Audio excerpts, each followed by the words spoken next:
In the courtyard, a teen named Earth crashes to the ground, staring up at the sword pointed directly at his face by a girl. The crowd marvels as Princess Phoenix wins again, which is no surprise given that she's the daughter of Solja, one of the 7 heroes. Phoenix addresses Earth, telling him that while his skills are improving, he still hasn't mastered his magic sword. As Earth's childhood friend, her constant nagging irritates him. She reminds him that he's never managed to defeat her, which is true as Earth always comes second place after the nation's imperial princess. As Phoenix continues her tirade, Earth overhears some girls complimenting him. Phoenix hears them as well, making her rush over to them. She starts badmouthing Earth, calling him a huge pervert. The girls believe her, much to his frustration. It's a routine he's all too familiar with. Phoenix then turns back to him, mentioning how disappointed his father must be with his current state. Earth clenches his fists, sick of hearing those words. After school, some knights discuss the younger generation, lamenting their lack of skill, when they notice someone practicing alone in the courtyard. Upon closer look, they realize it's lore hero's son, Earth. They start gossiping about how strange it is that the son of the most talented hero is considered a failure. In the past, 7 brave heroes defeated the great Demon King. As the son of one of the heroes, Earth's lacking abilities is a point of gossip. Earth abruptly interrupts the knights' conversation, shamelessly admitting that he has shown them a pitiful sight. They tell him it can't be helped since his opponent is the princess, but this only annoys Earth more. He's tired of their lectures. Suddenly, someone declares that Earth should listen to the knights. It's Earth's father, Hero. Earth's mood darkens as his father comments on his latest loss to Phoenix. Hero reveals that he and Solja were rivals too, but then he adds a stinging remark about how Earth's opponent is a girl. He begins to brag about his own past accomplishments, too self-absorbed to notice his son's struggles. Boldly, Earth asks his father to teach him swordplay so he can finally beat the princess, but Hero brushes him off, claiming he's too busy with work. Earth feels the familiar sting of disappointment. His father never teaches him anything, leaving him to desperately train on his own to meet everyone's expectations. When Hero describes him as a slow learner, Earth snaps back, saying it's because his father never cared enough to teach him. He argues that taking second place is an achievement in itself, asking what's so wrong with not being first. His outburst shocks Hero and the knights. With no reply, Earth storms off, not wanting anyone's pity, frustrated with himself for yelling like that. Later, Earth returns home and notices someone in the garden, a beautiful woman. He instantly blushes, but then she teases him by calling him a virgin. Not knowing how to respond, Earth reflects on how this woman, Sadith, is their family's personal maid. She was a war orphan taken in by his mother and became like a distant sister to him. Over time, she grew into someone Earth secretly wanted to marry. He explains he left school early because he felt mentally drained, but Sadith figures out it's because he lost to the princess again. Earth tries to deflect, saying it's not about that, claiming he could just skip classes and still become an Imperial Knight like his father wants. When Sadith correctly guesses that he met with Hero, Earth vents his frustration about being constantly compared to his father. Sadith sympathizes, revealing that Hero was known for being a difficult student unlike Earth, who's quite accomplished at the academy. She reassures him that everyone's attention is on him because he's important to them. Earth feels touched by her words. Sadith always knows how to lift his spirits, and that's one of the reasons he came to love her. She says she'll give a reward, but when she reveals that she only intends to cook him omelet, Sadith teases Earth for looking disappointed. In the midst of his embarrassment, Sadith mentions something intriguing. It's time for the annual cleaning of the sealed room. Knowing Earth's curiosity, she leads him inside, though she has to leave to fetch more cleaning supplies. Before leaving, she permits him to see the Sword of Legend, doubting Earth could steal it even if he tried. Earth huffs, but approaches the heavily secured door. Before he was born, a war raged between the demons and humans, with Hero defeating the Demon King using this very sword, now sealed behind the door. As a child, Earth was always excited to see it. He unlocks the door and pushes it open, only to be shocked by what he sees, a horned figure floating inside the room. The entity turns around, muttering something about it being a year since he was last disturbed. Earth stares in disbelief, unsure if the creature is a man or a woman. The demon presumes it's been 15 years since his imprisonment and realizes it's not the usual maid who opened the door. Looking closer at Earth, the demon recognizes him as Hero's son. Earth demands to know who he is and how he got inside, shocking the demon, who asks if Hero can see him. Just then, Sadith returns, wondering why Earth is being so noisy. He urgently points out the intruder, but Sadith doesn't see anyone. She assumes that he must be seeing hallucinations or pranking her to cause mischief. After she leaves again, The demon observes that it seems only Earth can see him. Alarmed, Earth grabs a mop and lunges at the demon, channeling his power into his makeshift weapon. The demon recognizes the technique as the magic sword technique and compares Earth to Hero, which infuriates Earth. He demands the demon to be quiet, but his attack passes right through the entity. The demon calmly explains that it's pointless. He currently exists only in a spiritual form. Seeing Earth's confusion, the demon decides to tell the boy his name. He introduces himself as Trey, the Great Demon King, leaving Earth frozen in shock and fear. Everyone knows who Trey is, so Earth faints, much to Sadith's alarm. When he wakes up, he thinks it was all just a bad dream. Sitting up, he's immediately hugged by a relieved Sadith, making him blush. Confused, Earth asks why they're in his room, and Sadith explains that she found him unconscious, but notes that he seems fine now. But as soon as he spots Trey floating above him, Earth's alarm returns. Sadith, however, still sees no one and assumes he's playing games again. After she leaves to cook dinner, Trey speaks to Earth, reminding the boy that only he can see him. He confirms that he is indeed the Great Demon King. When Earth asks why Trey is in his family's armory, Trey explains that his spirit has been trapped in the sword ever since his defeat. Hero stored the sword away without knowing this. Worse, Trey reveals that he seems to be bound to Earth, a revelation that troubles the boy. He reveals he couldn't separate himself from Earth no matter what he does. Trey, who's tired of being imprisoned, demands Earth take him outside. Earth refuses outright, given who Trey is, but the demon smirks, commanding him to obey. When Earth doesn't budge, Trey resorts to pouting, shoving his face against Earth's until the boy reluctantly agrees, albeit only for a quick walk. Sadith returns and asks where he's going. When he replies that he's heading to town, she assumes he's planning to go out and play. Instantly, she hurls utensils at him, pinning him to the wall with terrifying precision. Trey, witnessing this, wonders if she's really just a maid, given her skill. Sadith, looking furious, tells Earth she had planned to pamper him since he seemed down earlier, her menacing expression alarming the boy, but since he's apparently healthy enough to go to town, she decides he needs to be punished for skipping classes. Both Earth and Trey look scared, and moments later, Earth's scream of pain echoes through the house. The next day, Earth is still exhausted after last night's ordeal, but relieved that Sadith finally let him go.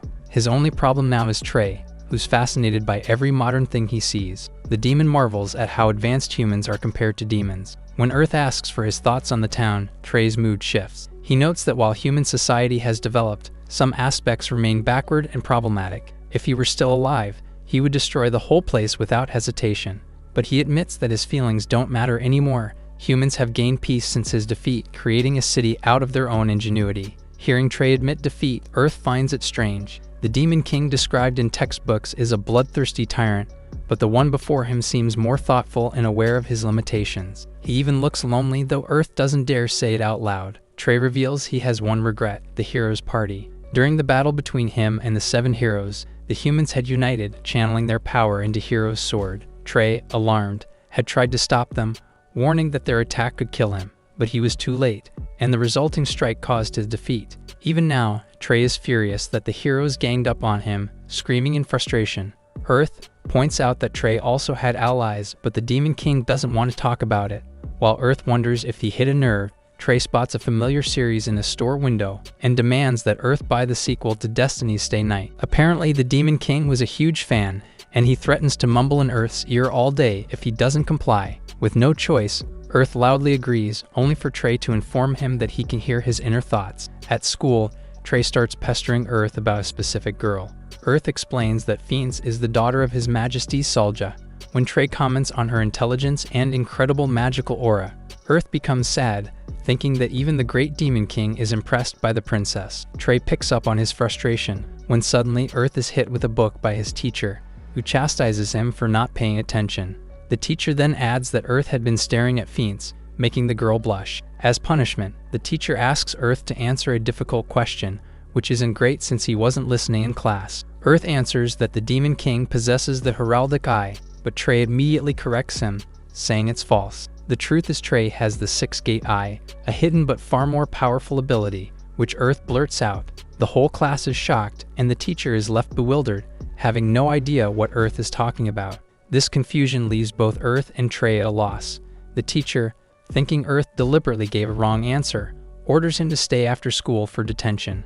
Disappointed, the teacher reminds Earth that he's the son of a hero and should do better, warning him not to mess up in the upcoming graduation match. Later, Earth angrily blames Trey for getting him detention, but the demon is more interested in this match the teacher mentioned. Earth explains that the graduation match is where top students showcase their skills. Hearing that Earth will participate, Trey asks if he's prepared. Earth admits he hasn't, already resigned to embarrassing himself, which gets the demon thinking. Trey then asks if Phoenix was the one Earth was thinking about earlier, catching the boy off guard. Trey reminds him that he can hear his thoughts, so he knows about Earth's frustrations with her and his father. He knows that Earth wants to prove himself, but has already given up, feeling too weak to succeed. Earth, frustrated, yells that Trey knows nothing about him, about how hard he's tried. But Trey dismisses his argument as weak. He calls Hero a fool with amazing luck, which is why Earth can't surpass him.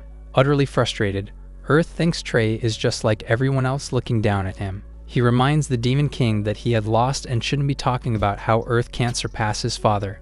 Earth mocks Trey, saying his complaints about being ganged up on are just excuses. Earth then boldly declares he has no right to lecture him about strength. However, his anger turns to surprise when the furious Demon King transforms into something horrific, his fearsome aura filling the boy with dread.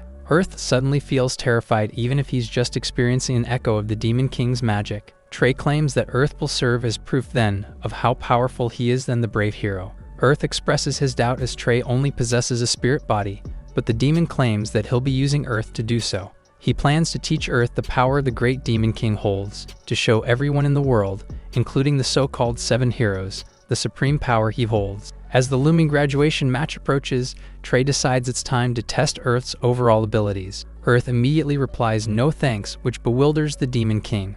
Earth explains that with only 2 months left, there's no way he can improve enough to make a difference. He confesses his struggles, revealing that despite all his efforts, even asking Sadith to train him, he always falls short, leaving Earth feeling like the perpetual disappointment of a hero's son. Trey muses that perhaps Earth is simply lacking motivation. The teen says his aim is to become an Imperial Knight, but Trey questions if that's truly his own desire. If not, it'd be understandable why Earth isn't motivated. The team reflects that he doesn't actually want to become some legendary warrior. He's only been chasing the path of a knight because that's what everyone expects of him. Unsure of what he really wants, Earth listens as Trey suggests setting a short-term goal for now, winning the graduation match in 2 months. To keep Earth focused, Trey decides that a little impure motivation might do the trick. Later, they begin a peculiar training session with a ladder laid out on the ground, leaving Earth baffled. Trey explains that this is ladder training, designed to improve stamina and agility. Earth is to learn the magical step, a technique that sounds incredibly lame to the teen. The Demon King pouts, reminding Earth that the other can hear his every thought. He wonders what training the great Demon King can offer him, and so he observes as Trey demonstrates. The Demon King rapidly jumps between the rungs, finishing with a flourish. Earth is still confused, but Trey slows down to explain the steps, demonstrating straight jumps. Bemused by the simplicity of the exercise, Earth stifles a laugh as Trey's movements remind him of a beetle. Trey glares, and the teen resolves to become more focused. Next, the Demon King shows how to jump side to side, which only makes Earth chuckle more, as the demon now reminds him of a shrimp. After shooting the boy an even severe death glare, Trey next demonstrates how to hop from 1 foot to both feet, reminding Earth of a game called hopscotch. He pictures kids playing in an alleyway, one of them telling Trey that it's his turn. The kid-like Demon King excitedly agrees, looking ridiculous as he plays the game. In reality, Trey snarls at Earth, pissed that the teen is not taking the training seriously. Trey plans to have Earth perform a jump along a magic attribute that he'll call out. The teen thinks it sounds easy, but quickly realizes the training is much tougher than expected.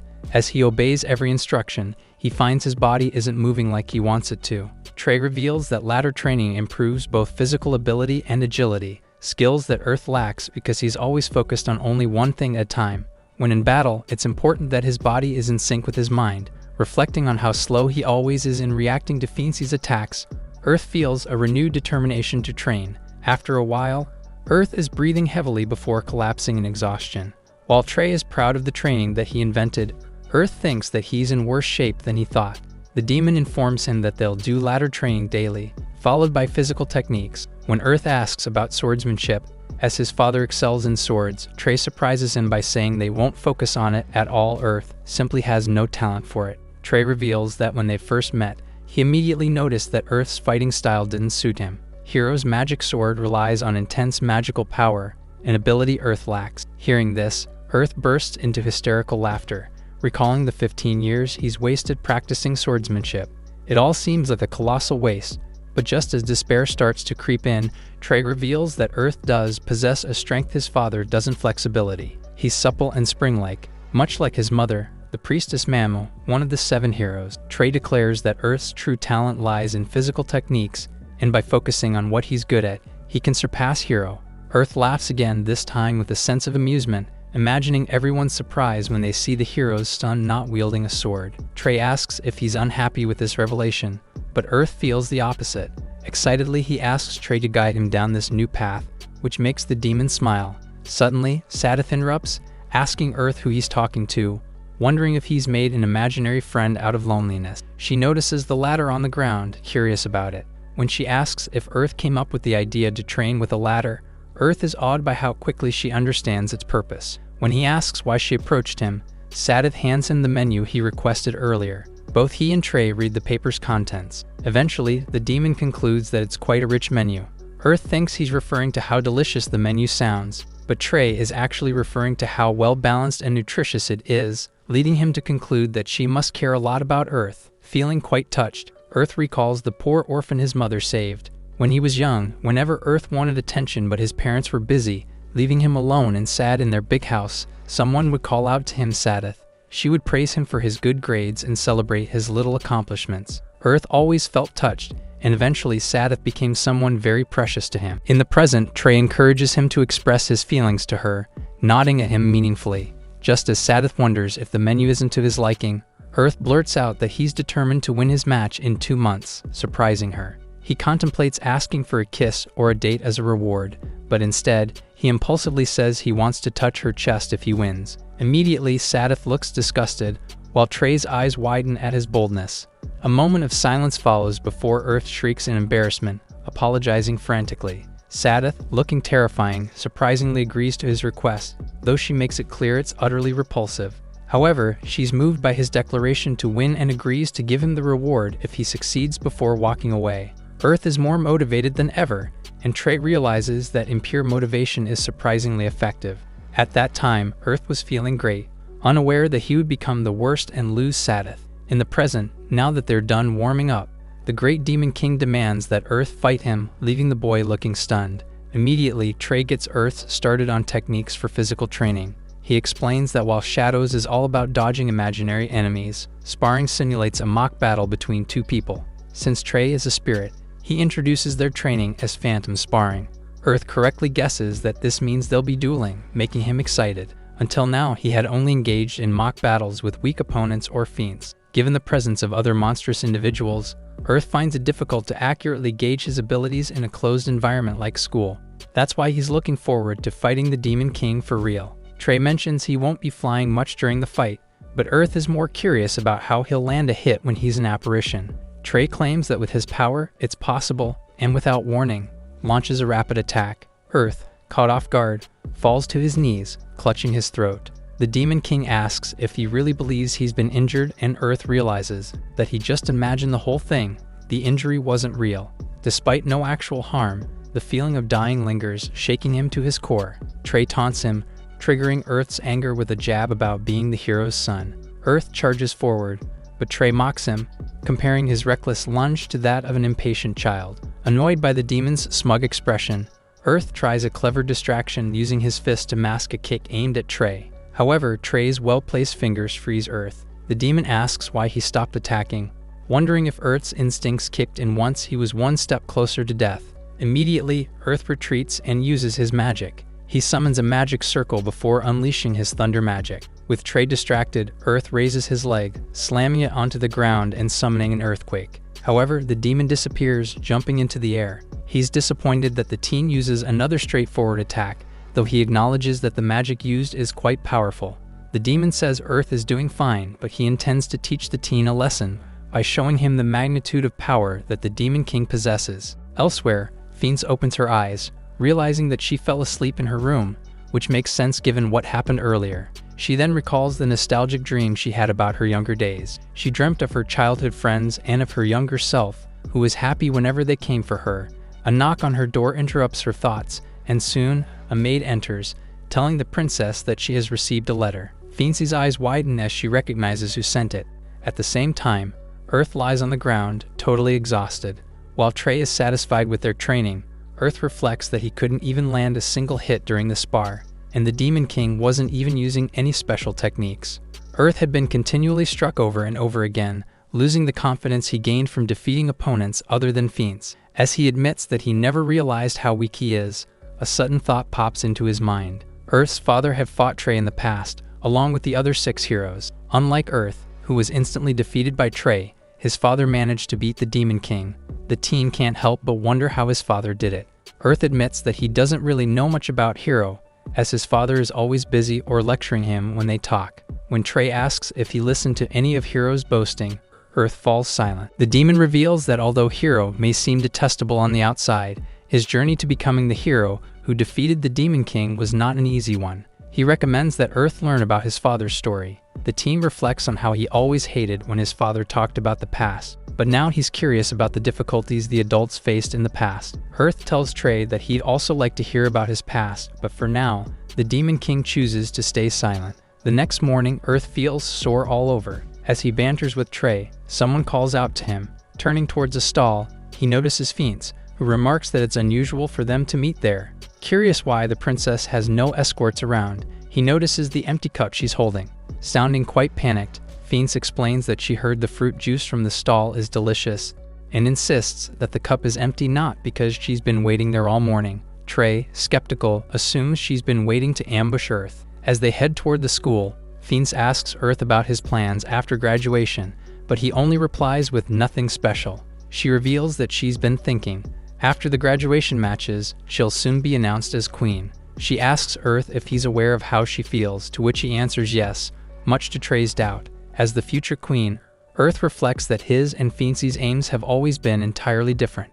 At the moment, Fiends shyly asks if Earth was truly staring at her in class yesterday. Earth shamelessly says yes, shocking the Demon King. Having received his confirmation, Fiends declares that she'll be winning their graduation match, after which she plans to announce something to Earth and everyone else. Usually, Earth would tell her to do her best, but that was the old him. Instead, he tells the princess that he'll be the one winning the match. Yesterday's training helped him realize his true potential, and now he wants to show Sadith and everyone else his cool side. Additionally, he plans to learn about his father's past. He tells Fiends that there's something he can't give up, surprising her with his conviction. She asks if this is his confession to her, which he confirms while thinking that he can't let her find out about his deal with Sadith. Fiends blushes heavily and tells Earth that they should fight wholeheartedly in their match, a big smile on her face. Behind them, Trey thinks that the two teens are talking about entirely different things but decides to let it be, as it'll be more interesting for him. Just as they arrive at school, Earth realizes he had forgotten something important.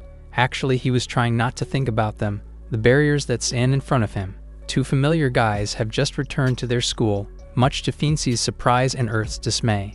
In the past, during a tutoring session, young Fiends struggles to concentrate, earning the ire of her strict governess. Distracted, she suddenly hears her name being called and rushes to the window.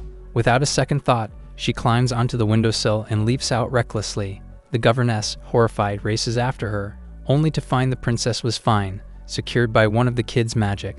The governess is far from pleased to see the boys again. She threatens to report them to their fathers, but Earth boldly refuses to let Fiends be taken back, even going so far as to call the governess a Demon King.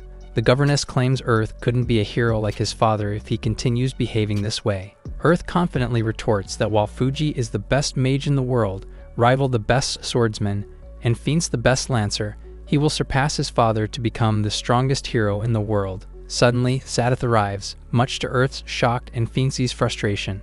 At that time, Earth was full of unwavering confidence, not knowing how cruel reality can be. When Trey asks what's going on, Earth reveals that 2 of the children of the 7 heroes have just returned. He points out the tall one is Rival, the son of a master swordsman, while the shorter one is Fuji, the son of the great mage. When Fiends mentions that they'd written her a letter about their return from abroad, Earth explains to Trey that the 2nd and 3rd ranked students of their year decided to study overseas. Trey then realizes that Earth isn't in 2nd place, but actually ranks 4th. Just then, Fuji notices Fiends and Earth and calls out to them.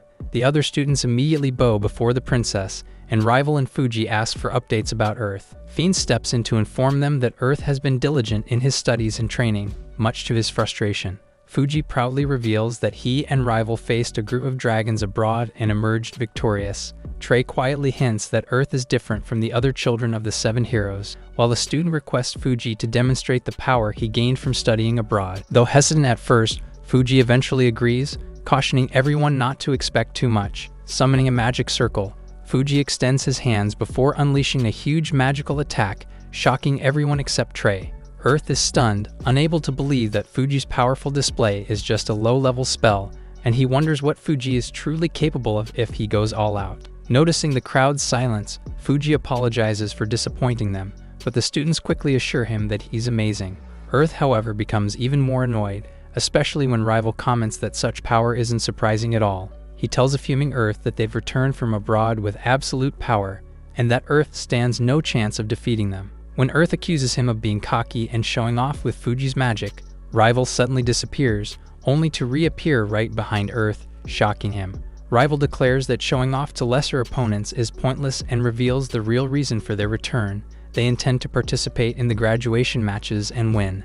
As children of the 7 heroes, Rival believes they must surpass their fathers. He declares that when he wins, he'll dedicate his victory to one person.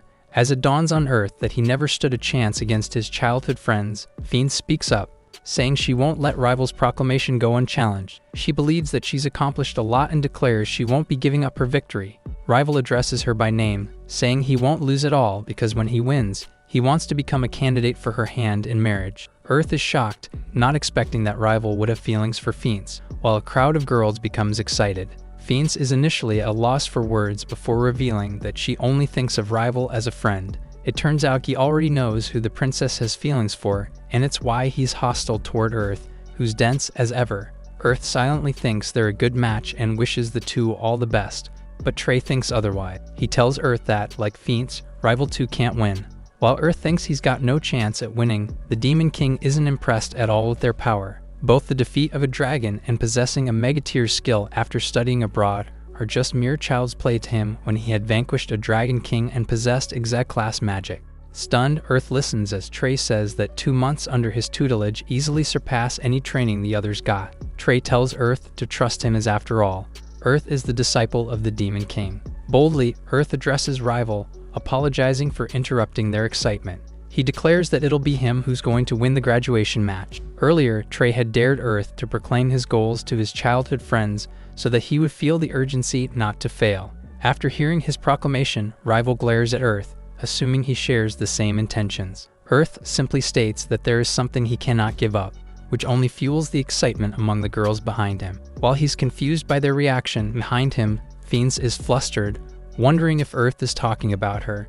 Meanwhile, Fuji is torn between which childhood friend to support. Trey is amused, and Earth comes to the realization that he'll have to get used to everyone's eccentricities. While observing Earth's class, Trey can't help but comment on how basic the lessons are. He finds it absurd that students are spending time writing down equations and solving them manually when they could simply use a spell like automatic calculation.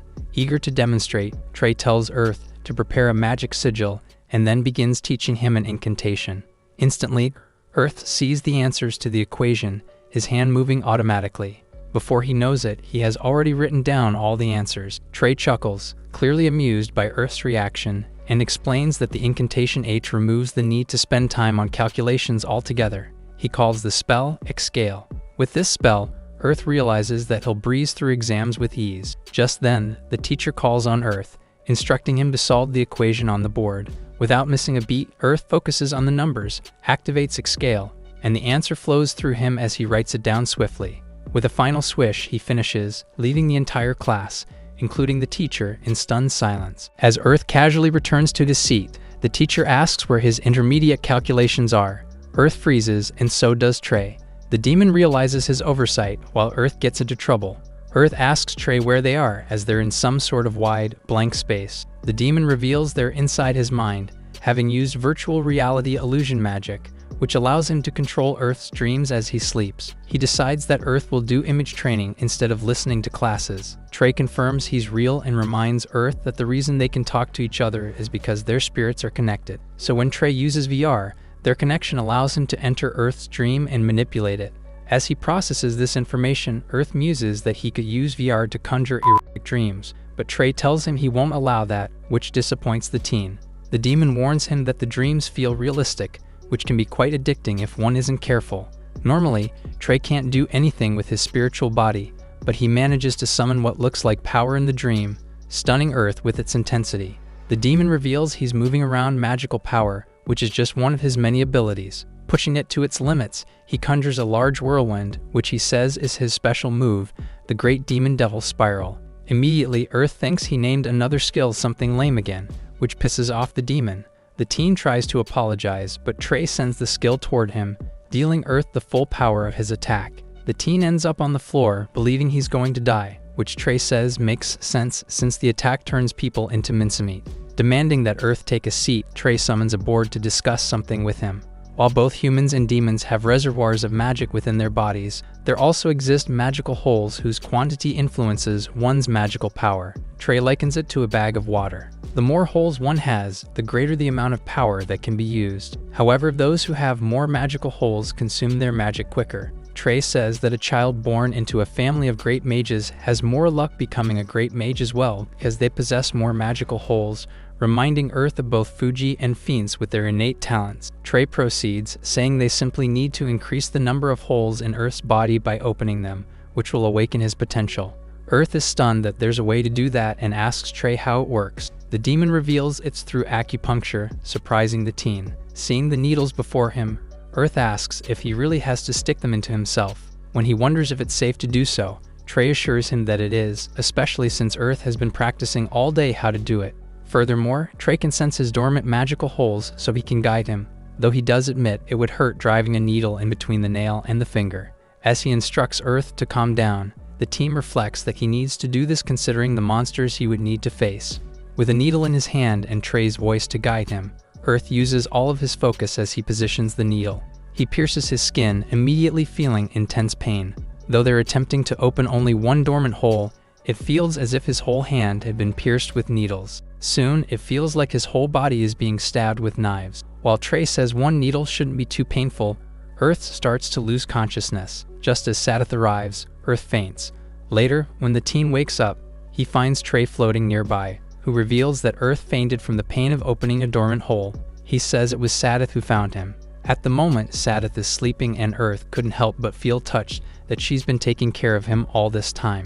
Initially, he thinks he shouldn't look, but he can't help but turn his head toward her, hoping to take a peek. Just as he's about to see something, Sadith comments that Earth is looking a bit desperate, revealing that she's been awake the entire time. Earth looks embarrassed as she berates him for being a deplorable guy. However, Sadith places a hand on his bed while cupping Earth's cheek with her other hand. She permits Earth to take a peek if that's what he wants.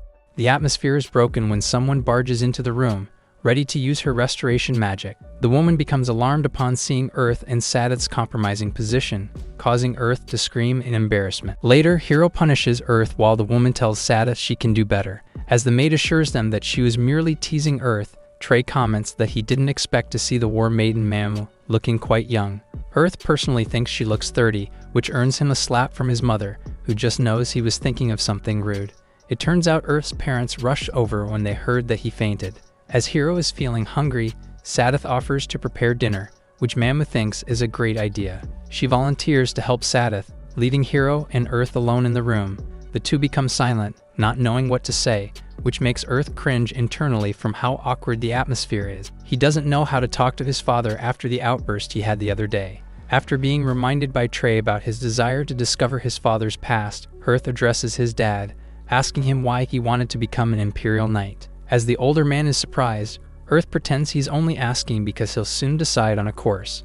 After a bit of contemplation, Hero reveals that he had wanted to protect his friends and family, but originally it had something to do with how his mom and his hometown were almost destroyed by monsters. Back then, their livestock and fields were devastated, and even Hero almost perished if it weren't for one person who had easily defeated a swarm of monsters. Just like that, he wanted to be an ally of justice, which in hindsight seems to be quite simple of him, clinging to a childish dream that he had. Earth realizes what he just heard is his father's origin story. Though it was only a simple dream, Hero had followed through with it and thus protected the peace that he could see right before his eyes. Thinking that he too wants to reach his goal, Earth declares that he's going to try and win the graduation match, stunning everyone present. Immediately, Manhwa makes a fuss about his declaration, but then it turns out they don't think that he can win at all, already comforting him should he lose. Earth can't believe what he heard even though he's trying his best to win. Earth is upset, which Sadith notices, but he only excuses himself, saying he doesn't feel too well. As he leaves, Trey looks at him, pondering. The demon tries to point out that it's not every day that Earth's family gets to eat together, but the teen is more concerned with something else. Passionately, he tells the Demon King to make him stronger. He's willing to do anything so he can prove to everyone that he can win. Trey acknowledges his words, but says that tomorrow and the next day are rest days, reasoning that excessive training is counterproductive. Besides, he says the next book of what will be released tomorrow. Remembering that the guy is crazy about the Destiny series, Earth listens as Trey plans to read the whole day tomorrow. Sadith can still remember the worst day of her life, which resulted in her living with the Dragons. When Earth was born, she was immediately taken by him, feeling glad to have met the child. In the present, Earth goes to the bookstore to buy the sequels of Destiny's Stay Night for an excited Trey. As there's a lot, Earth ends up having to rent a cart. Trey decides they should immediately start reading, and they park the cart by a bench. Observing the demon's excitement, Earth asks if he truly opposes humans when he loves their books.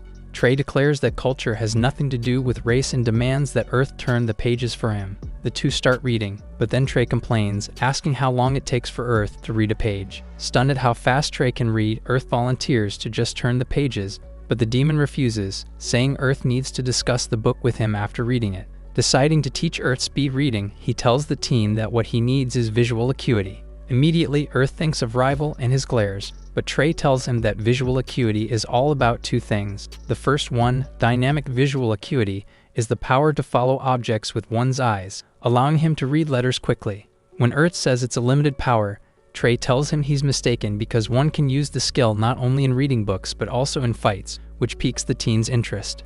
As for peripheral vision, Trey instructs Earth to look at the couple ahead. The teen does so unhappily before he's instructed to look away. Immediately, the demon asks for details about the scene he just witnessed, and Earth finds himself unable to recall even one specific detail. Trey explains that peripheral vision is the ability to take in all the things in front of you, which would be useful in determining how to defeat an enemy during battle. If the eyesight is trained, a skill can be acquired, which Trey calls Kanon Niken. Earth finally remembers something crucial. Even though the Demon King's training looks ridiculous at first, it's actually quite effective. The teen apologizes, finally showing proper interest. Trey declares they're to finish reading all the books within a day, which alarms his disciple. In the past, Sadith used to be playful, hiding from her mother and being overall mischievous. Despite the chaos she sowed, they lived a happy and peaceful life. Looking back, she can't help but question why such a tragic event had to happen to their city. What Sadith didn't know was that there was an underground facility beneath their town, Shisanotami. According to a document, there was an ancient magic within the city that could destroy continents, which even the Demon King found quite dangerous. The old scientists claimed this was their last hope against the Demon King, but someone claimed he was lying. A hooded person revealed the scientists actually planned to use the magic for nefarious reasons, proven by the recordings of secret meetings. As the art was just way too powerful, the great Demon King decided to destroy it. Above the ground, Sadith ran, turning around just in time to see a large tornado destroying her home. In the present, Sadith comes to Hersef, out of breath and perturbed. Remembering the horrific tragedy makes her sick, so Sadith makes her way to her room.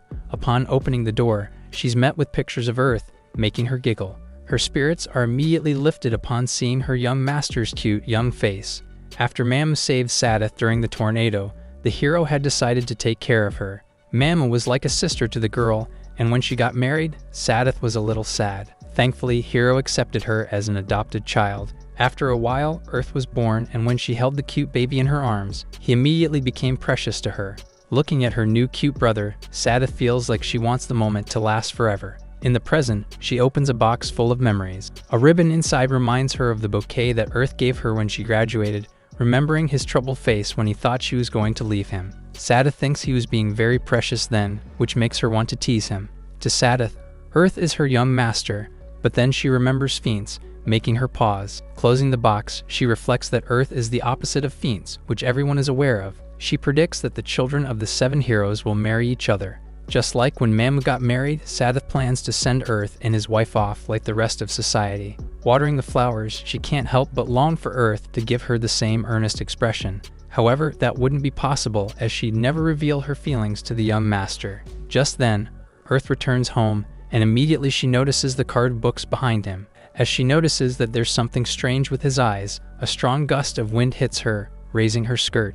Surprised, Sadith is worried about showing her young master a scandalous sight, but Earth only approaches her, grabbing the handkerchief that was about to fly off. While she blushes at how cool he's being, Earth hands her the cloth, saying he'll be reading a book until dinner. Sadith is surprised that the young master is being a gentleman, making her think that he must have changed. In reality, the sight of Sadith's underwear is engraved into Earth's mind after having used visual acuity, much to Trey's despair. Inwardly, the demon notes how quickly Earth learned the skill, which was quite unexpected. He wonders if Earth will be able to use the great demonic evolution breakthrough. Later that night, Earth stands alone, looking at his hand before activating his power. Trey comments that Earth can now stably control his magic, which is proven by how he's utterly engulfed by it. The teen states that all the suffering he went through to open his dormant holes is worth it, though it took a long while for his magic to materialize. When Trey asks how it feels to use the example technique, Earth replies it feels fantastic as his senses have become so much clearer. Eventually, Earth challenges the demon to a final training session, making Trey smile. Immediately, the two leap into the sky, attacking and blocking each other. As phantom sparring is like training with an ethereal spirit, it feels like Earth is not hitting anything. But since Trey has advanced visual acuity, and he too had honed his, it's become easy to determine when and where a strike is going to hit. The old him would have been totally defeated already. At the moment, the teen is not afraid of the sight of death anymore. Earth suddenly dodges, surprising Trey. The disciple takes the opportunity to attack, but an uppercut from the Demon King spells his defeat and he loses consciousness. When he wakes up, Earth realizes he still couldn't land a hit on Trey and has to suffer a vision of himself being killed. When the demon acknowledges that it was impressive that Earth caught him off guard, the teen demands another round, which the demon is all too willing to oblige. Afterward, in his room, Earth asks Trey why he wanted to destroy humanity, revealing he had been curious for a long time. The demon thinks his story is not something humans would understand, but still he continues. Hundreds of thousands of years ago, deep within the bowels of the earth, a chaotic world existed, which was Trey's home. He dreamed of leaving the demon realm and discovering the world outside. However, other demons wanted to accompany him. The humans weren't too welcoming, evoking a war that spanned a long time. Trey changed and soon found himself as the feared Demon King. Earth listens silently as Trey admits that he wonders what became of the demon realm after his defeat. The teen asks if humans did cruel things to demons as well, which Trey confirms as it was the norm during a war. Musing at how the Demon King was subjected to cruelty in the past, Earth announces that he wants to try and visit the demon realm, surprising the spirit.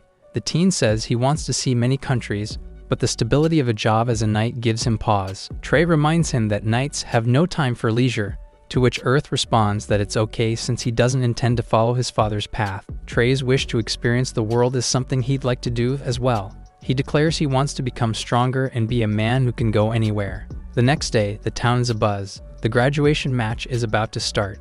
While Earth is preparing himself, Trey expresses his surprise at how large the crowd is that showed up for the event. Earth explains it's because the children of the 7 heroes are participating. Trey thinks it's the ideal event for Earth to showcase his skills. Finally, the event starts, evoking a large cheer from the audience. The announcer thanks the crowd for joining the event before calling in the participating graduates. The crowd goes crazy, cheering for their favorites. 3 of the 7 heroes are present, and even Sadith is in the audience. As each match will be played in a tournament format, the announcer states that assignments will be determined via lottery. The first one to draw his rival, and his fans cheer crazily for him. Some claim that he's as strong as an active Imperial Knight, and Earth even overhears people predicting that rival will win. After he makes his draw, rival reveals he'll be fighting in the first round, which evokes another round of cheering from the crowd. Earth goes next, and this time only whispers can be heard in the arena, some talking about how he's a second-generation failure. Trey asks if he's conspiring a plan, which piques Earth's interest. Looking contemplative, the demon's disciple suddenly laughs before grabbing the lottery box and tossing it into the air. The participants are shocked, but Earth is too busy using visual acuity. He swipes the draw that he wants, claiming that he'll be going against rival in the first round. Initially stunned into silence, The crowd gets mad while Hero despairs at his son's unrefined actions. As Rival seems confused, Earth makes it clear that what he did was on purpose. The realization hits Rival. He purposefully chose to go against Rival. Furious at his audacity, Rival agrees to fight Earth, accepting his challenge. As the crowd becomes noisy, someone demands that everyone be silent. It turns out to be Emperor Solja himself. While Fiends looks alarmed, Trey immediately recognizes his face. Though what Earth did was against the rules, the Emperor still asks Rival if he wants to accept Earth's challenge, to which he says yes. While Rival declares he'll win the match, Earth smiles in satisfaction. Hero and Mamu beg Solja not to proceed with the madness, but he tells them it's fine. To the crowd, Solja claims that he admires their fighting spirit and will allow the match between them to proceed. He announces the first round to be between Rival and Earth. In the past, people's expectations of Earth as the son of a hero made him mad. He hates how all of his efforts are being dismissed, as if they're not looking at him, but only at his father. In his upcoming match, he plans to show them all. In the present, both Hero and Mam are worried for their child, wondering what the hell is going on. Soon, the host announces the start of the first round, introducing both Rival and Earth as children of the 7 heroes. In the audience, Fiends prays for Earth to win while Sadith looks quite worried. Trey wonders if Earth will be using the usual technique, but his disciple says he wants to test his power first. Just by using what he learned from ladder training, phantom sparring, and his visual acuity, he wants to see how far he can go, making Trey smile. Earth glances at Sadith, silently telling her to witness the results of his training. Suddenly, Sadith realizes something and calls out to Earth, asking why he doesn't have his sword. It reminds both mentor and disciple that Earth originally practiced swordsmanship. Fiends worriedly asks if Earth forgot his weapon, which makes the crowd doubt his capability. Earth's parents look anxious as well, but their son doesn't pay them any heed, only telling the announcer that his weapon is his fist. Doubtfully, the announcer tells the crowd that Earth doesn't need any weapon and signals the start of the fight. Rival thinks Earth is trying to make a fool out of him, displeased that the latter didn't bring his sword. Immediately, he attacks, looking quite ferocious, much to his fans' delight. Fiends is concerned, but she becomes confused as it seems that Rival's sword missed its target. Realizing that Earth actually managed to avoid his attack, Rival swings his sword again, using a technique called Blooming Turbulence. The knights who are watching are impressed, but they realize that Rival's sword isn't touching his opponent at all. Using all the martial arts that he learned from the Demon King, Earth manages to dodge every single attack. He muses that this is the culmination of all the training he's done so far. He loudly claims that this is his style of fighting before dealing Rival an attack called the Great Demon Corkscrew Blow. The swordsman is hit, much to his fans' worry. The host announces that Earth has landed a hit after having dodged all of Rival's techniques. Earth feels good, but then hears the audience attributing his success to him being the son of a hero. Some people are comparing him to his father, while others are convinced that he was trained by Hero himself. Sensing that his disciple is upset, Trey reminds Earth that there's still an opportunity for him to shed the label of Hero Ragan. Deciding not to be bothered by what the others are saying, Earth notices Rival recover his composure, still able to fight. Rival asks Earth where he got his new power, noting that Earth's martial arts are something he's never seen before. Seeing that Rival is burning with curiosity, Earth tells him the truth. He improved by strengthening his footwork, sparring, and reading, but Rival is unconvinced that he's telling the truth. Earth reveals that meeting his mentor opened his mind. He had always felt inferior when it came to swordsmanship, magic, and academics, a feeling which ate at him. When his mentor told him to drop the sword and focus on his individuality instead, he was stunned but at the same time comforted that he didn't have to imitate a great hero. At the moment, he's still in the middle of training, but Earth is determined not to follow anyone's path but his own. Rival is stunned before shaking in frustration. Clicking his tongue, he tells Earth to stop messing around. He believes it's their duty to pass on the achievements of their parents, just like what Earth had guided them to believe before back when they were all young. Earth can't understand why Rival is so angry, but he's not budging from his stance. Rival is disappointed by his reply, stating that it's too bad that he feels that way. Immediately, Earth readies himself for an attack as Trey comments that Rival is going all out now. In the next second, Earth is hit by various simultaneous attacks, making Sadith worry. Trey muses that though people are usually only able to use 30% of their true potential, some humans are able to intentionally manifest superhuman strength. Even with visual acuity, Earth is having a hard time seeing Rival's attacks. Trey muses that Earth wouldn't be able to beat Rival, that is, if he hadn't changed. Earth activates his magic, surprising his opponent, his parents, and everyone else with his power. Trey believes that the green flames that surround Earth suit him. His disciple has just used his technique, the Great Demon Super Evolution Breakthrough. As his master hovers above him, Earth admits that until now he had been the son of Hero, the hero, but now he's the Great Demon Trey's disciple. He smiles proudly as he proclaims his new and real self. As Trey tells Earth to prove himself, his disciple attacks, feeling quite pumped up as it's the first time Trey has ever called him by name. Earth lands several attacks, determined to repay Trey for showing him a new path and guiding him. With his fists, Earth is determined to make Trey proud as thanks for all that he's done, which the demon acknowledges. Using the Great Demon Flick technique, Earth sends Rival into a wall, looking quite beaten up. Rival's fans are silent while Fuji wonders if Earth has won.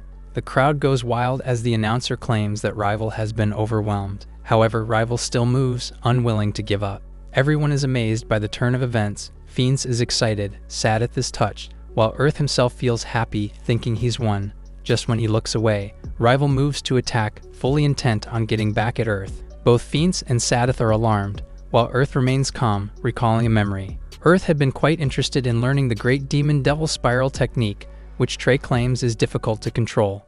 Recalling that Trey believes it'll take him half a year to master, Earth decides to show off and in an instant, summons the Demon King's signature technique. Everyone is shocked, including Trey. Meanwhile, Sadith looks like she's seen a ghost.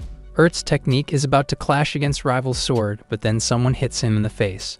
The Devil Spiral fizzles out as Earth rolls harshly on the ground. He gets up, only to be shocked upon discovering that it was his own parents who interfered in his fight. Mirroring the crowd's confusion, Earth asks what's going on when Hero suddenly announces that Earth will be abstaining from the fight. Earth is confused and grabs his father's arm. He's about to demand to know what's going on when he hears someone screaming in the audience. It's Sadith, who's looking traumatized as she remembers the tornado that took her home away. Horrified, she asks Earth why he possesses the Demon King's ability. Trey is stunned, quickly figuring out that she's a survivor of Shisanotami.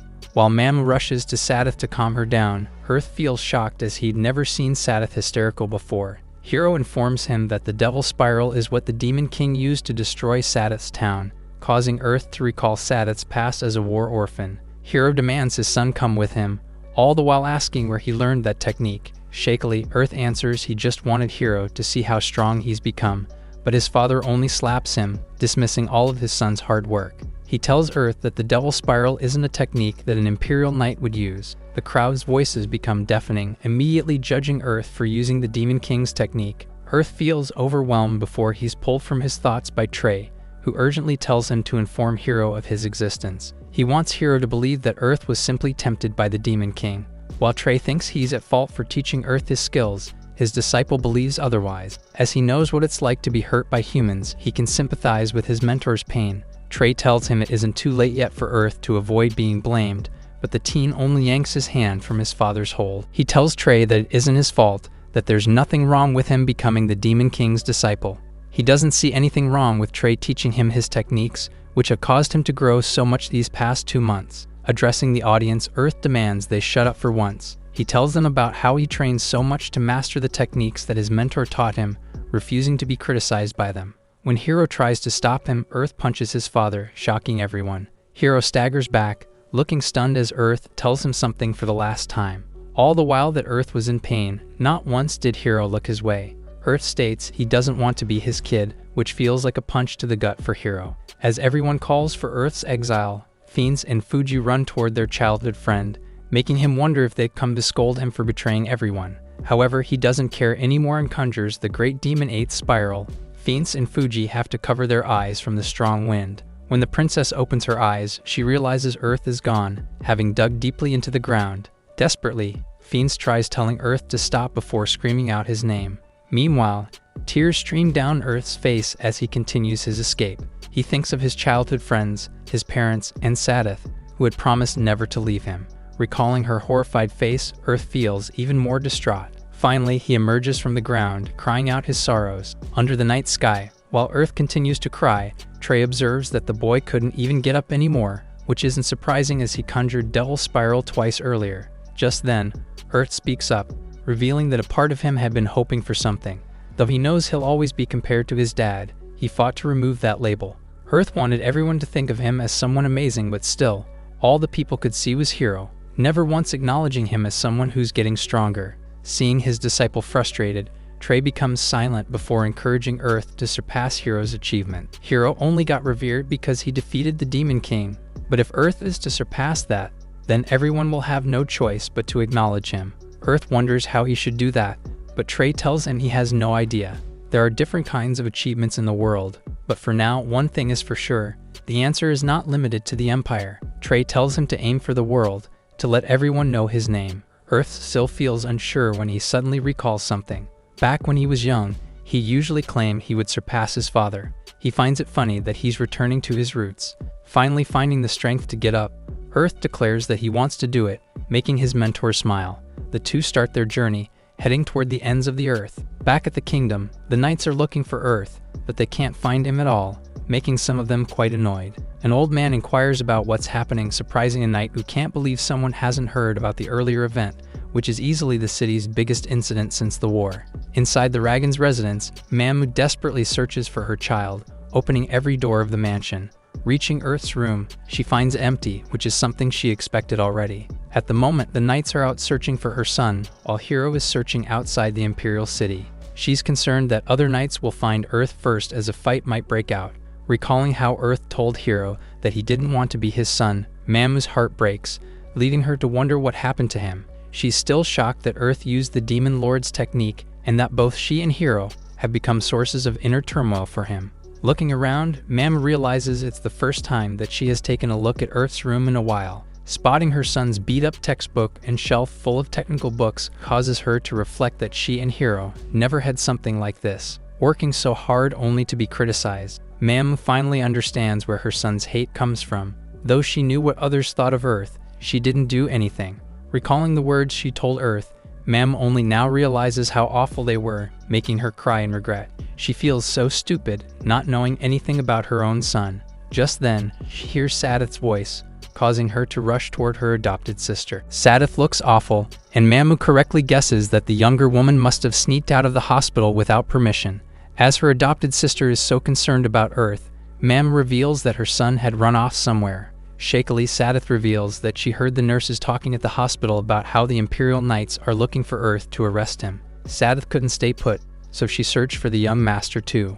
Mamu hugs her, saying she and Hero won't let anything happen to Earth, even if they have to face Salja.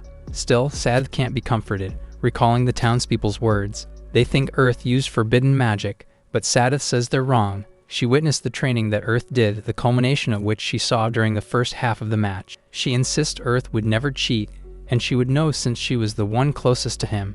Mamu feels like a terrible mother, musing how Sadith understands her son better than she does. She asks for Sadith's help, determined to know more about her son even if it's already too late. While Sadith finally calms down, elsewhere, Fiends, Fuji, and Rival are called to a meeting. Back in the forest, Earth asks Trey how long they've been on their journey, to which the demon answers it's only been roughly 3 hours, making Earth despair. He can't believe that there's no city nearby. When Trey states they'll have to camp in the wilderness, Earth recalls the mansion he calls his home. Already, he misses his bed and Sadith's cooking. Trey looks disgusted at him, making Earth recall his words 3 hours earlier about surpassing his father. When Earth asks Trey if he knows how to camp, the demon says he's an expert. The team believes his mentor doesn't have friends, causing the Demon King to pout angrily at him. As Earth starts to become hungry, he announces that they should get some food before spotting a rabbit nearby. He immediately lunges at it, but the rabbit escapes. Looking pissed, Earth keeps chasing it, but the tiny creature is too quick for him. After a while, he collapses, utterly exhausted as he can't catch the rabbit at all. Trey says it would be impossible for him since they don't have weapons and the ground makes for poor footing. Suddenly, the rabbit approaches Earth, before smirking mockingly at him. The teen is furious, unable to do anything. With Trey eventually offering his help, Earth tries capturing the bunny again. The creature runs, managing to avoid Earth's hands. After landing on the ground, Earth's mind races, trying to think what he can do. Using the skills he learned from Trey, he determines the most efficient path to capture the rabbit. Seeing a path that's like a streak of light, he follows it. With Trey's instruction and his skills, Earth leaps over every obstacle and finally catches the bunny. Momentarily stunned, he celebrates his catch, but his cheerful mood is interrupted when Trey instructs him to start gutting the rabbit. Earth is shocked, not realizing the extent of what he'll have to do after capturing the rabbit. Noticing his disciple's hesitation, Trey correctly guesses Earth doesn't want to do it because it makes him feel bad. Glancing at a bush, the teen realizes there are 2 more rabbits, who are looking mournfully at him. Realizing that the 3 might be family, Earth becomes torn. After a minute of indecision, Earth names the bunny Shooting Star, before releasing the creature into the wild. Aghast at what his disciple did, Trey berates him as Earth now has nothing to eat. His scolding gets interrupted when he suddenly senses someone nearby. Earth asks him what's going on, only to hear the heavy footsteps of a large creature. Both Trey and Earth tense up, and soon they see a large foot, belonging to a gargantuan creature. Seeing its glowing eyes, Earth wonders what kind of monster is before them. As the creature nears them, Trey informs Earth that the giant appears to be a tribal ogre, a monster with extraordinary strength that has a history of killing people. Earth used to be told that he'd be eaten by one if he was naughty. Trey comments they're in a troubling situation as ogres possess top-class power among all monsters. Realizing that he doesn't have enough magic in him, Earth wonders what he should do when suddenly the ogre asks him if he's lost. Scared, Earth demands the creature to stay back, trying to threaten the ogre away. However, it seems that the giant means no harm, which surprises both mentor and disciple. While Earth wonders if he's being tricked, Trey says it should be impossible for an ogre to have such intelligence to do so. When the giant figures out that Earth is hungry, he invites the teen to come to his place. Earth instantly refuses, recalling all the scary stories he read in books. However, Trey tells him to relax, revealing that the ogre has no murderous intent. Besides, if he turns the giant down, then Earth will have nothing to eat. Seeing the human's hesitation, the ogre becomes crestfallen. As Earth's fear is obvious, he instead offers to tell the human how to get to the nearest city. Recalling what he experienced upon unveiling the Demon King's technique, Earth apologizes, explaining that he was guarded as it was his first time meeting an ogre. As he admits that he was being prejudiced, Earth's stomach rumbles, which makes the ogre laugh. As the giant leads the way to his home, he reveals his name is Akka. Earth only tells the ogre his first name, afraid his identity might get out. Akka describes Earth as kind, as every human he met has been scared of him. He's happy that Earth spoke to him, making the human feel guilty for his initial reaction. Still, the ogre feels touched as Earth apologized and accepted him. While the teen thinks that Akka is such a gentle guy, they arrive at a house. Earth looks around, curious about the farm that Akka reveals he made himself. When the teen asks the ogre if he lives alone, Akka says yes before inviting Earth inside. The human is curious, taking in the strange architecture he's seeing. Trey explains that it's an Eastern country-styled home, which he guesses is built by the ogre himself. Earth is amazed by Akka's survival skills, which Trey claims are a far cry from Earth's, who struggled to catch even a single rabbit. Suddenly, the teen can smell something fragrant in the air. Akka has returned with a tray of food in his hands. The food looks absolutely delicious, stunning Earth, who questions Akka if he's the one who cooked all the dishes. The ogre says yes, hoping that his cooking will suit Earth's taste. Immediately, the teen digs in, becoming stunned by how juicy the meat is. The rice is fluffy, working well with the meat. Noticing the salad that he usually doesn't eat, Earth is reminded of Sadath, who gets furious at his bad manners. Taking a slice of meat, he pairs it with some vegetables, which turns out really good. While the human eats, Akka becomes alarmed when he sees tears streaming down Earth's face. The teen doesn't even realize he's crying. When Akka asks if the food tastes bad, Earth is unable to answer immediately, so he gives the ogre a peace sign. After chewing and gulping the food down, Earth assures Akka that his food is really good. Earth reveals that the reason he cried is because he ran away from home. As he couldn't go back, Earth had to provide for himself, which he couldn't accomplish earlier. So when he ate Akka's food, he felt so touched that he began to cry. The teen thanks the ogre, who holds up a peace sign for Earth, thanking the boy as well. He reveals that though he's an ogre, he hates fighting, but still, the humans are afraid of his appearance. It's why he's been living alone for 10 years now. He feels happy that Earth came over and said his food is good, but the teen believes that it's really Akka who's the good guy between them. The ogre asks Earth to teach him about humans, hoping he could be friends with Earth someday. The teen is stunned before gritting his teeth. With a wide smile, Earth tells him they're already friends, which makes the ogre so happy that he's moved to tears. Earth is flustered, reflecting that he'd always been surrounded by childhood friends who were distant to him. Having a friend who he could talk to on equal footing feels marvelous for Earth, who's now feeling glad that he left the Empire. Quietly keeping his musings to himself, Trey suddenly notices something interesting. When the sun rises, Akka directs them to a river they should follow so they can reach the city. Earth thanks him again, appreciating how the ogre also cleaned up his clothes so nicely. After confirming that he won't be returning to his hometown, Earth asks Aka if there's something he wants from the town, saying he could get it for the ogre as thanks. The team promises to be back again, which makes the giant happy. After questioning Aka what he wants, the ogre replies he simply wants cakes as he heard that they were quite delicious. The human readily agrees, but before he can leave, Aka hands him a talisman, saying it's from his hometown, which is why it's a bit rough on the edges. While Earth is surprised that Aka made the talisman himself, the ogre hopes that the talisman will help make Earth's journey a little safer. The team promises to treasure it, and as a goodbye, he and Aka exchange peace signs. Earth promises never to forget Aka before setting off to the city. While Earth runs through the woods, trying to keep up with his training, Trey reminds him not to veer off the path. Earth decides to buy a gift for Aka and some weapons by the end of the day, but the demon reminds him that he doesn't have any money at all. Later, the teen tries to find work at a guild, but he's immediately turned away as he needs to be at least an academy graduate. Earth asks for any kind of job, but the guild insists on either an IDs or an academy diploma, leaving him in a tough spot.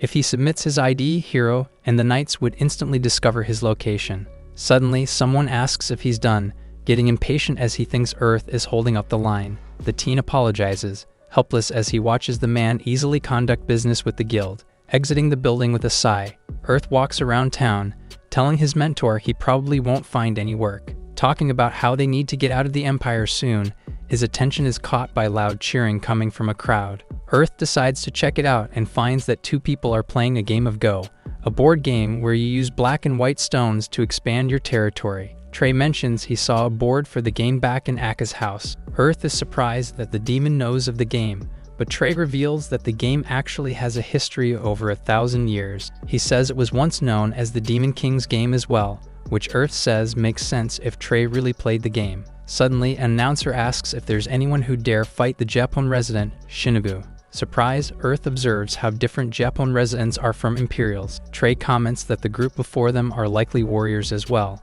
though not quite a warrior or a samurai.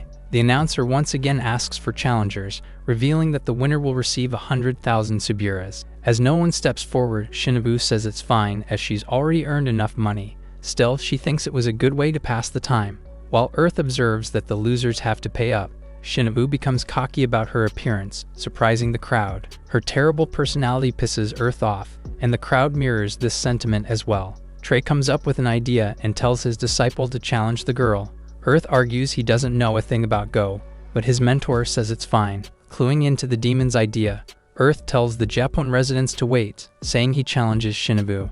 Amidst the crowd's chatter, Earth settles down for the match. Shinobu asks for her opponent's age, and he replies he's 15.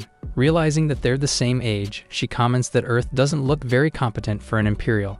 After revealing that it's rare for her to face people of her own age, the match starts, Shinobu vs Earth and Trey. She tells him to go first, and soon, Trey directs his disciple where to place his stones. The board fills up, and Shinobu notes that Earth is using an old tactic, which Trey confirms is a move from 15 years ago. Shinobu freezes, realization dawning on her. She seems to shake in alarm and surprise, leaving Earth wondering what happened to her. While she's looking stunned, Trey muses that they use what he calls a small unit surprise attack, confident that it will be difficult for her to counter. If she doesn't attack the unit, they'll breach her camp, but if she does, her defense will collapse. Meanwhile, Earth desperately needs an explanation.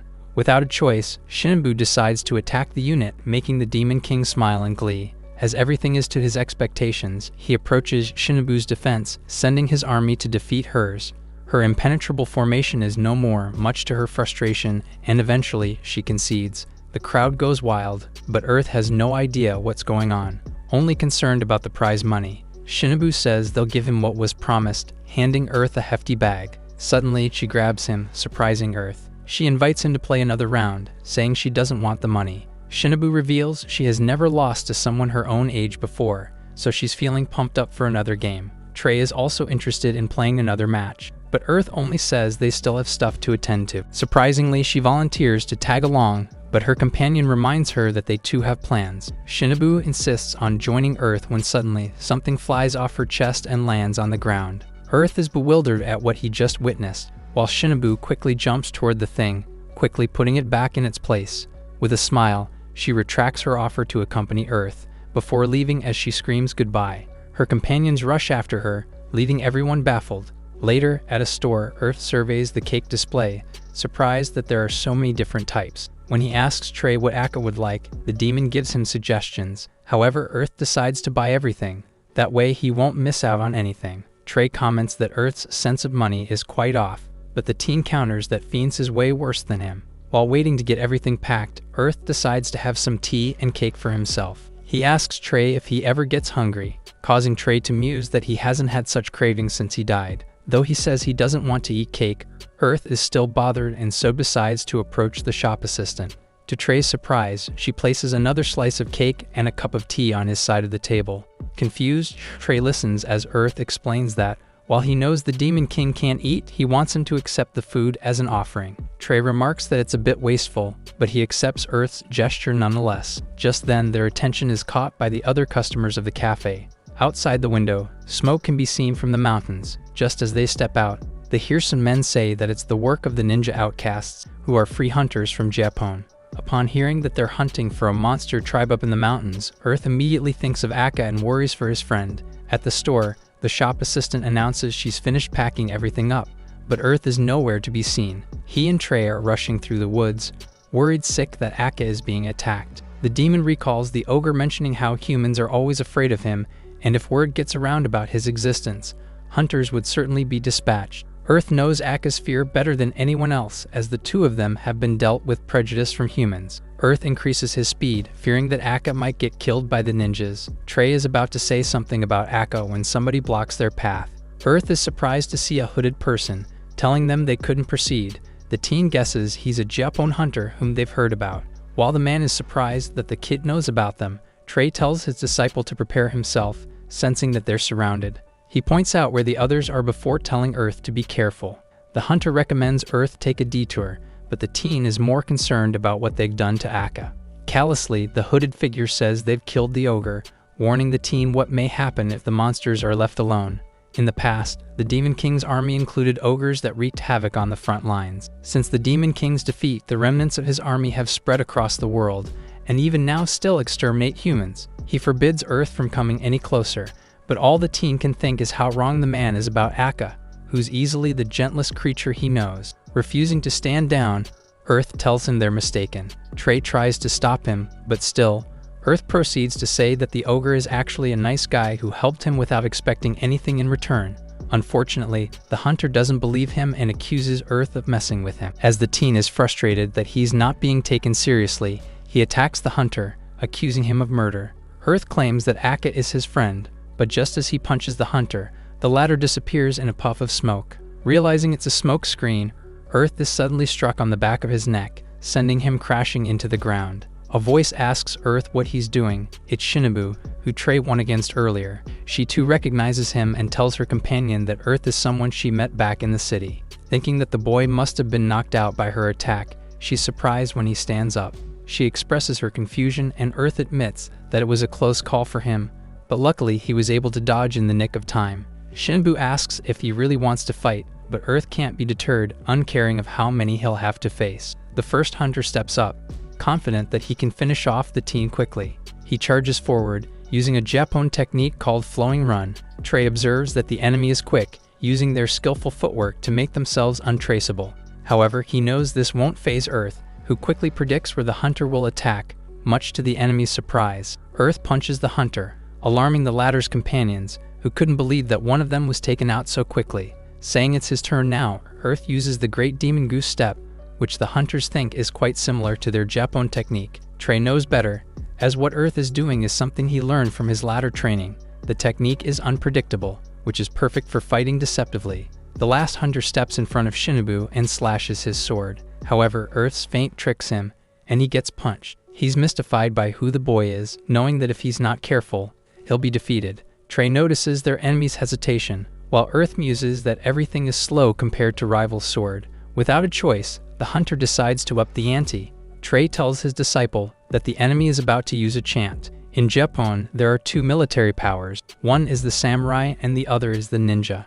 Currently, the enemy summons a spiral maelstrom, which Earth thinks is similar to wine magic. Unfazed, he uses Earth magic to counter the attack, stunning the ninja. Earth then brings his fist forward, breaking the wall to form a barrage of rocks that fall down on his enemy. It turns out to be a distraction, allowing the team to punch the ninja, who's sent flying backward. Earth cockily says that Japon ninjas are no big deal to him, but Trey tells him that those guys are just small fry. Trey knows that ninjas are at a disadvantage when they're fought head-on, and as he had trained Earth to be on par with a high-level knight, it makes sense that no ordinary warrior will be able to defeat his disciple. Still, the female ninja worries him. Shinobu comments that Earth is strong, having defeated both her companions. If only she were allowed to, she reveals she might have fallen in love with Earth. The latter states he's not interested in someone who lies about their chest size, which Shinobu says is too bad. Still, she claims her passion can't be stopped, suddenly chilling Earth with her bloodlust. As she approaches, she informs him that she has never lost to anyone in Japan, especially when it comes to combat. The only exception is her brother, who received recognition from Kajiru, one of the 7 heroes. Trey is alarmed, realizing now that she's that ninja's apprentice. Excitedly, Shinobu tells Earth to come and fight with her. As ninjas are the ones that support Japon from the shadows, young Shinobu had always thought of them as so cool. Aiming to be one, she entered a ninjutsu school and immediately got results. Everyone praised Shinobu for her overwhelming ability, but her passion soon dwindled, becoming unsatisfied with the inadequate lessons at school. She couldn't wait to graduate, but then they were given a mission. They were to safeguard a noble kid. Their destination was a setting from the kid's favorite book, and on top of that, everyone had to wear cosplay for the kid's amusement. Shinobu's companion tried to have their customers see sense, saying they're not street performers, but the noble didn't think they were in a position to complain. Though the war had ended after the Demon King's defeat, the ninja were still able to live comfortably thanks to the recognition that Kajiru gave them. Otherwise, the ninja would have just become scoundrels or prostitutes. Seeing the noble's treatment of them made Shinobu wonder what she'd been striving for all this time. Eventually, they decided to leave Japon, and Shinobu became bored, only doing what she was told to do. However, she felt excited again after meeting Earth. Noticing her mood change, Earth muses about how he had thought she was the weakest in their group. Trying to focus, he suddenly realizes a blade is hurtling at him. He dodges, causing Shinobu to comment that he has good reflexes. She sends more throwing knives at him, forcing him to hide behind the trees. While he feels like there's no end to it, Trey tells him that his fighting style will make it hard to approach her. Suddenly, a log swings toward him, but thankfully he dodges in the nick of time. Earth is stunned while realization dawns on Trey. Earth had easily won over the second ninja because he was acting as a decoy, allowing Shinobu to set traps all over the forest. As Earth continues dodging, the ninja decides to up the ante and uses her technique, Fog Wind. Earth is alarmed while Trey is concerned as this technique limits his disciple's vision. Unbeknownst to Earth, knives are sent his way and unfortunately, they all hit their target. Earth grimaces in pain as he pulls out the knives from his body. After he sends an attack in his assailant's direction, Trey tells him it's useless as their enemy is constantly on the move, too elusive to hit directly. At this rate, Earth will only end up depleting his magic. Frustrated, Earth yells at Shinobu to fight him fairly. Trey silently thinks that Earth has been very fortunate so far. The first ninja had underestimated him, and the second had merely served as a decoy, allowing Shinobu to set her traps. In a real battle, the rules aren't so clear-cut. The only thing that matters is who survives. Right now, Earth is up against a warrior from beyond the Empire. Seeing that Earth is approaching his limit, Trey decides it's time for him to help his disciple. Meanwhile, Earth doesn't know what to do, wishing that he could blow all the fog away. Then, an idea hits him. Nearby, Shinobu is observing Earth's actions. She notes that he has more endurance than other people, but she still senses no sign of a counterattack, making her disappointed as she had expected more from him. Having had enough, she decides to end the fight. Channeling her magic, she manipulates the stones around her to fly before sending them toward Earth. Earth doesn't move even as the stones approach him. He mutters that he didn't expect to rely on using that technique. He uses Devil Spiral, summoning a tornado so strong that it blows away Shinobu's fog and even rips trees from their roots. Shinobu closes her eyes against its force. When she opens them, she realizes she's in an almost empty field, the forest around her gone. As Earth approaches her, Shinobu tries to run, but Earth is too fast, easily closing the distance between them. The ninja can't react even when she sees his fist coming toward her. Knowing she couldn't win anymore, Shinobu's heart beats so fast. The dwindling spark inside her has become a raging flame, as this is what she's always been longing for. Earth is about to hit her, but then he stops, much to her surprise. As she had lost, Earth tells her to go away, but Shinobu refuses to end the fight like this. When she asks him why he didn't finish her off, Earth furiously tells her it's because he didn't want to waste her good looks. Utterly stunned, it takes a while for Shinobu to process his words, and soon she's a blushing mess. While Trey correctly guesses that Earth has never hit a woman before, Shinobu still can't get over his words, wondering what they mean. Shinobu feels like she's about to melt.